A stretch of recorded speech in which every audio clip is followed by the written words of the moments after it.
واقعہ سلطان صلاح الدین ایوبی قسط نمبر 353 اپنا اسلامک اسٹوڈیو۔ اب یہ ذمہ داری اسحاق ترک بڑی شدت سے محسوس کرنے لگا کہ وہ قاہرہ پہنچے اور علی بن سفیان کو بتائے کہ اگر سلطان نے واقعی بیروت پر فوج کشی کا فیصلہ کر لیا ہے تو سیدھا بیروت نہ جائیں۔ ناظرین، چلتے ہیں دوسری جانب۔ اس اطلاع سے ہم یہ فائدہ اٹھا رہے ہیں کہ جس طرح ہمارا دستہ اس علاقے میں گھات کی صورت میں بھیجا گیا ہے، اسی طرح چند اور دستے جن میں گھڑ سوار زیادہ ہیں بیروت کے ارد گرد اور دور دور بھیج دیے گئے ہیں۔ صلاح الدین ایوبی کا استقبال وہ دستے کریں گے جو بیروت میں تیار ہوں گے۔ وہ اس کی فوج کو یہ تاثر دے کر الجھائیں گے کہ اس نے بیروت کو اچانک آ دبوچا ہے۔ وہ جب محاصرے کو تنگ کر رہا ہوگا، ہم عقب سے اس پر حملہ کر دیں گے، پھر وہ بیروت کے اندر والی ہماری فوج کے ہاتھوں اور ہمارے باہر والے دستوں میں آ کر ہمیشہ کے لیے پس جائے گا۔ جناب، ایک پرانی عمر کے کمانڈر نے کہا، یہ معلوم ہو چکا ہے کہ وہ کس طرف سے آئے گا؟ ابھی یہ معلوم نہیں ہو سکا، نائٹ نے جواب دیا۔ ممکن یہ نظر آتا ہے کہ وہ ہمارے علاقوں میں سے گزر کر آنے کا خطرہ مول لے گا۔ شاہ بالڈون نے ہدایت جاری کی ہے کہ راستے میں اس کے ساتھ جھڑپ نہ لی جائے، اسے دور اندر تک اور بیروت تک آنے دیا جائے، یہاں ہم اس کی فوج کو رسد سے محروم کر کے ماریں گے۔ اور آپ کو یہ تو معلوم ہوگا کہ بیروت سمندر پر واقع ہے۔ اسی کمانڈر نے کہا، وہ اپنی بحری قوت بھی استعمال کر سکتا ہے۔ وہ بحری قوت استعمال کرے گا؟ نائٹ نے کہا، اس کی بہت سی فوج بحری جہازوں سے آ رہی ہے، ہم نے اس کا بھی انتظام کر لیا ہے۔ ہم سمندر میں اس کا مقابلہ نہیں کریں گے، اس کی فوج کو اترنے کا موقع دیں گے۔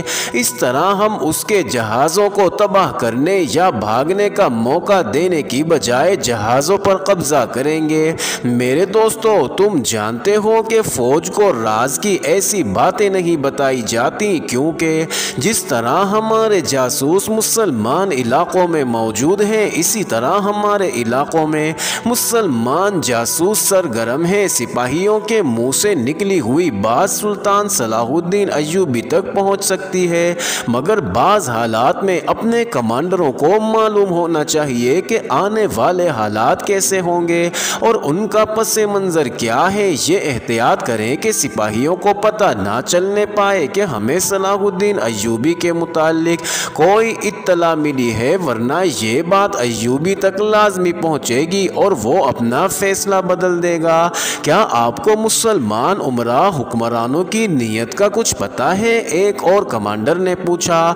ایسا نہ ہو کہ وہ ہم پر حملہ کریں، ان کی طرف سے ہمیں کوئی خطرہ نہیں۔ نائٹ نے کہا، حلب کا والی عز الدین موصل میں آ گیا ہے اور موصل کا امیر عماد الدین حلب چلا گیا ہے۔ یہ تبادلہ ہماری کارستانی سے ہوا ہے، وہاں کے حالات ہمارے قبضے میں ہیں۔ البتہ یہ توقع رکھی جا سکتی ہے کہ ان میں کوئی مسلمان حکمران صلاح الدین ایوبی پر حملہ کر دے یا اسے رسد دینے سے انکار کر دے۔ بہرحال یہ یقین ہے کہ اپنے مسلمان امراء کی طرف سے صلاح الدین ایوبی کو تعاون نہیں ملے گا۔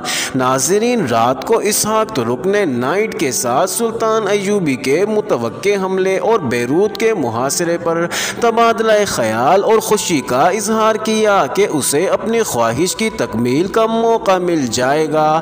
اس نے کچھ اور ضروری باتیں معلوم کر لی۔ ناظرین، اس کے سامنے اب یہ مسئلہ تھا کہ وہاں سے نکلے اور قاہرہ پہنچے۔ وہ آسانی سے فرار ہو سکتا تھا، لیکن اس نے سوچ لیا تھا کہ غائب ہو جانے سے نائٹ کو شک ہو جائے گا کہ یہ جاسوس تھا جو سب کچھ دیکھ کر چلا گیا ہے، لہٰذا وہ اپنی اسکیم میں رد و بدل کر لیں گے۔ وہ نائٹ کو بتا کر جانے کی سوچنے لگا۔ ناظرین، اسے ایک بہانہ مل گیا جو یہ تھا کہ وہ اپنے گھر کے تمام لوگوں کو مسلمان علاقے میں چھوڑ آیا ہے۔ اب چونکہ اس کا ٹھکانہ بن گیا ہے، اس لیے وہ انہیں وہاں سے نکالنا چاہتا ہے، ورنہ مسلمان انہیں پریشان کریں گے۔ ناظرین، یہ بہانہ پیش کر کے اس نے نائٹ سے کہا، ایک آدھ مہینے بعد ہم جنگ میں الجھ جائیں گے، پھر نہ جانے کب فرصت ملے۔ انہیں ابھی لے آؤں تو بہتر ہے، یہ بھی ممکن ہے کہ میں جنگ میں مارا جاؤں، مرنے سے پہلے انہیں یہاں لانا چاہتا ہوں تاکہ میرے بعد میری بہنیں مسلمانوں کے ہاتھوں خراب نہ ہوتی پھرے۔ بہانہ معقول تھا، نائٹ نے اسے جو گھوڑا دے رکھا تھا وہی اس کے پاس رہنے دیا اور کہا ابھی روانہ ہو جاؤ اور جس قدر جلدی آ سکو واپس آؤ۔ ناظرین، اسحاق ترک اس صلیبی نائٹ سے زیادہ جلدی میں تھا، اسے بہت جلدی قاہرہ پہنچنا تھا، لیکن اس سے پہلے حلب اور موصل جانا ضروری تھا کیونکہ اس کے کانوں میں وہاں کے حکمرانوں اور عمراء کے متعلق کچھ باتیں پڑی تھیں۔ اسے یہ پتہ نہیں چل سکا تھا کہ سلطان ایوبی جب ان علاقوں میں فوج لائے گا تو موصل کے حکمرانوں اور سالاروں کا رویہ کیا ہوگا۔ اسے معلوم تھا کہ حلب میں اس کے ساتھی جاسوس کون کون ہیں اور وہ کہاں مل سکتے ہیں، مگر نائٹ کی زبان سے اس نے سنا تھا کہ عز الدین موصل اور عماد الدین حلب چلا گیا ہے۔ اس کا مطلب یہ بھی ہو سکتا تھا کہ رضی خاتون بھی موصل میں ہوگی، اور اگر وہ موصل میں ہے تو اس کی خادمہ بھی ساتھ ہوگی۔ ناظرین، محل کے اندر کی دنیا سے رابطہ اس خادمہ کے ذریعے ہو سکتا تھا۔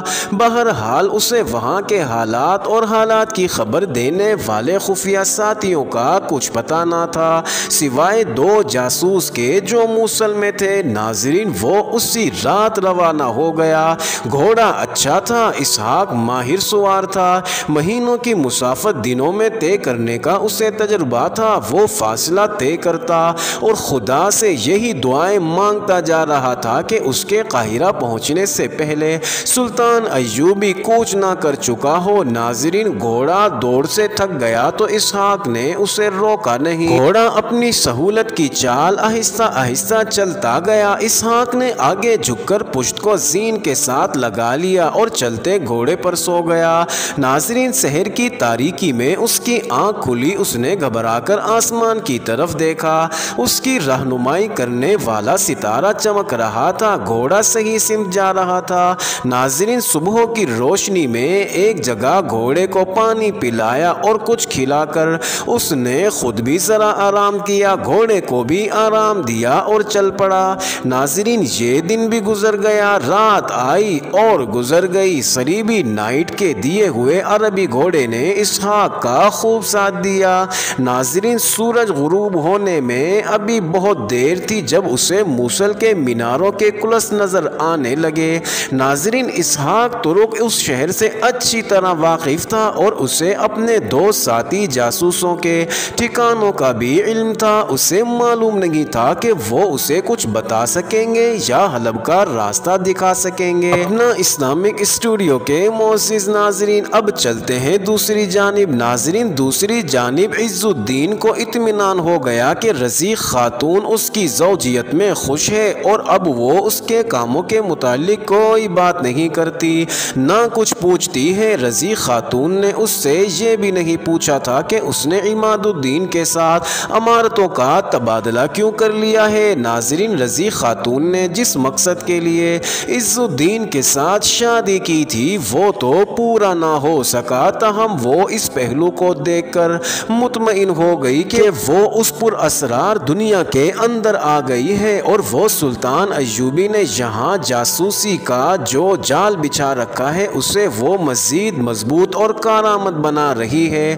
ناظرین، شمس النساء کو اس نے تربیت دے لی تھی اور اس کی یہ بیٹی لڑکپن کے کھلنڈروں یعنی ہنسی مذاق اور کھیل کود والے جذبات سے نکل کر مجاہدہ بن گئی تھی۔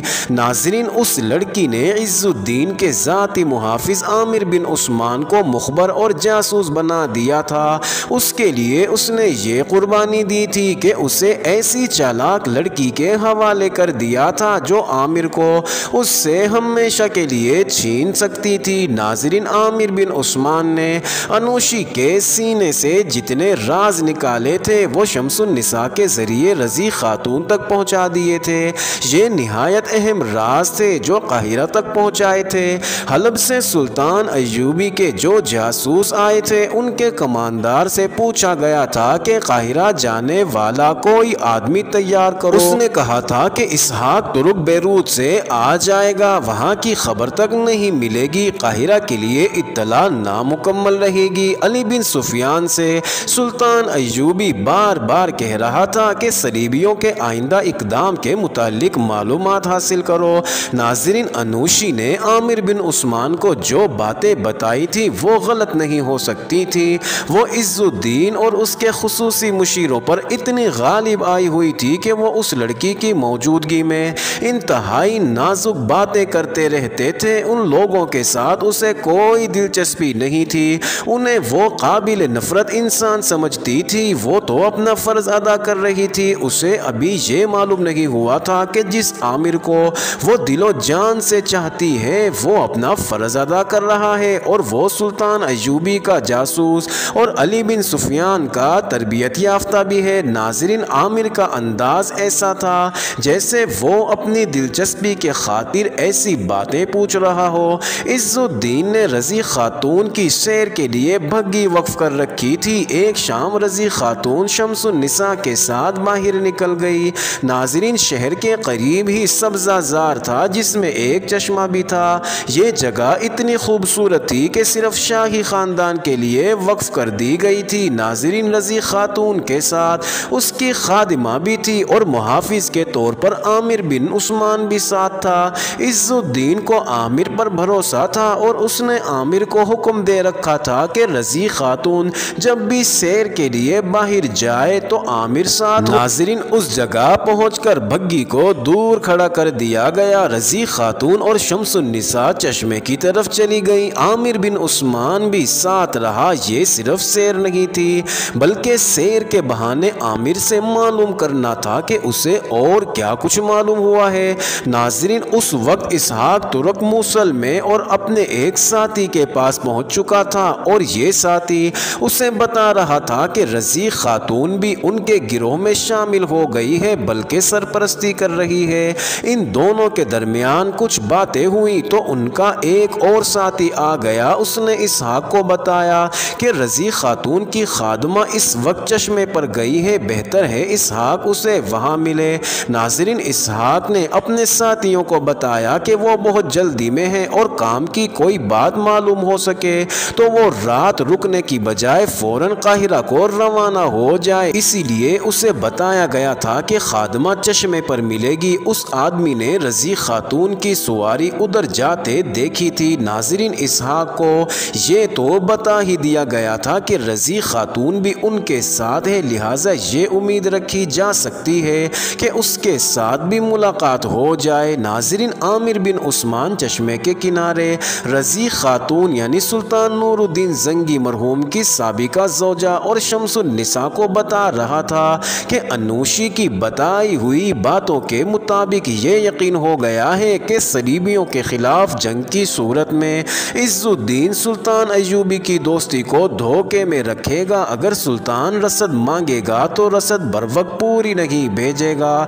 اگر سلطان نے فوج مانگی تو یہ بہانہ پیش کیا جائے گا کہ اس کے تعلقات عماد الدین کے ساتھ اچھے نہیں رہے اور عماد الدین موصل پر حملے کے لیے آرمینیوں کے ساتھ ساز باز کر رہا ہے، اس لیے فوج قلعے میں موجود رہنی چاہیے۔ عامر نے بتایا کہ عماد الدین کا رویہ بھی ایسا ہی ہوگا۔ ان حالات میں سلطان ایوبی کا باخبر ہونا ضروری تھا کیونکہ وہ ان دونوں کو اپنا اتحادی سمجھتا تھا۔ ناظرین، خادمہ ادھر ادھر ٹہل رہی تھی، اسے کسی کے گانے کی آواز سنائی دی۔ ریگزاروں کے راہی راہوں میں بھٹکے، ستاروں کو دیکھے، سیرگاہ کے قریب سے کوئی گاتا ہوا گزر رہا تھا۔ ناظرین، خادمہ کے کان کھڑے ہو گئے۔ یہ جاسوس کے اس گروہ کے خفیہ الفاظ تھے جو وہ ایک دوسرے سے ملاقات کے لیے ترنم میں اس طرح استعمال کیا کرتے تھے جیسے کوئی مسافر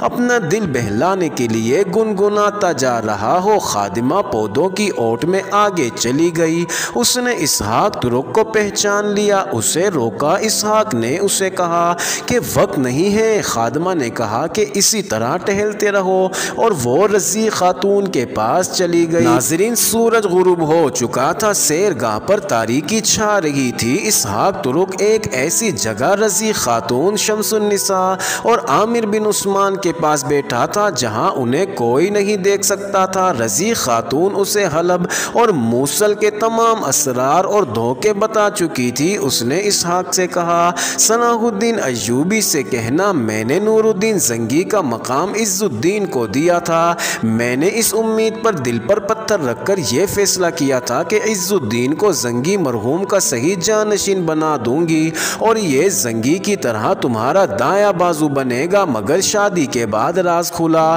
کہ میں نے عمر بھر کی ایک بھیانک غلطی کی ہے، مجھے قید کر لیا گیا ہے، اب دمشق کی لاش تمہارے ہاتھ ہے، بیروت کے علاقے میں تمہارا جس طرح استقبال ہوگا وہ تم اسحاق سے سن لو گے، تم ہی فیصلہ کر سکتے ہو کہ ان حالات میں جبکہ بیروت کو محاصرے میں لینے کا تمہارا منصوبہ پہلے ہی بیروت پہنچ گیا ہے، تم بیروت ہی جاؤ گے یا اپنا منصوبہ بدل دو گے؟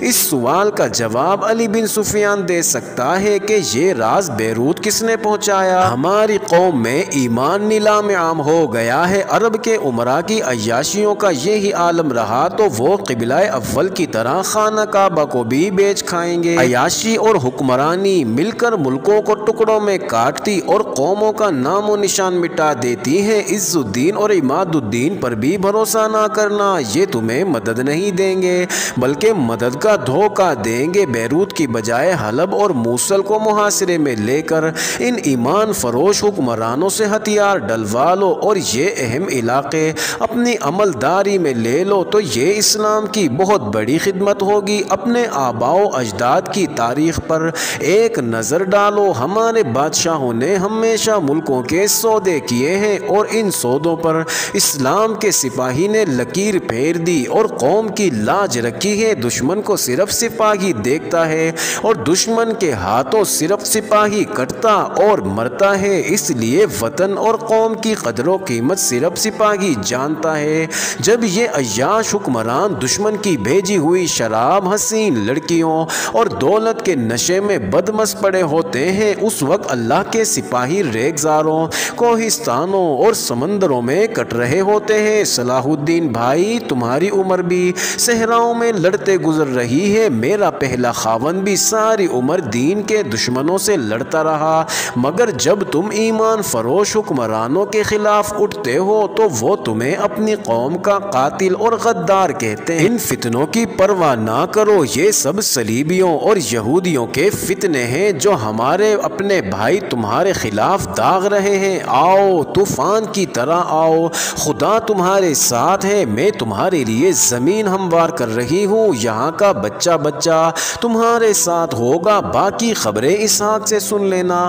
ناظرین، اسحاق ترک کو تمام معلومات دے دی گئی، وہ اٹھا اور پودوں کو رونتا ہوا باہر نکل گیا، اس نے کچھ ایسا محسوس کیا جیسے اس نے کسی کے قدموں کی ہلکی سی آہٹ سنی ہو، اس نے ادھر ادھر دیکھا، اسے یہ شک بھی ہوا جیسے اسے کچھ دور ایک سایہ جاتا اور پودوں میں غائب ہوتا نظر آیا ہو، اس نے زیادہ توجہ نہ دی، اس کے ذہن پر مسئلہ سوار تھا کہ جس قدر جلدی ہو سکے وہ قاہرہ پہنچے، کہیں ایسا نہ ہو کہ سلطان ایوبی فوج کے ساتھ کوچ کر چکا ہو۔ اسے اس کامیابی کی بہت خوشی تھی کہ اسے ہر جگہ سے نہایت کارآمد معلومات مل گئی تھی، وہ اپنے ساتھیوں کے پاس گیا۔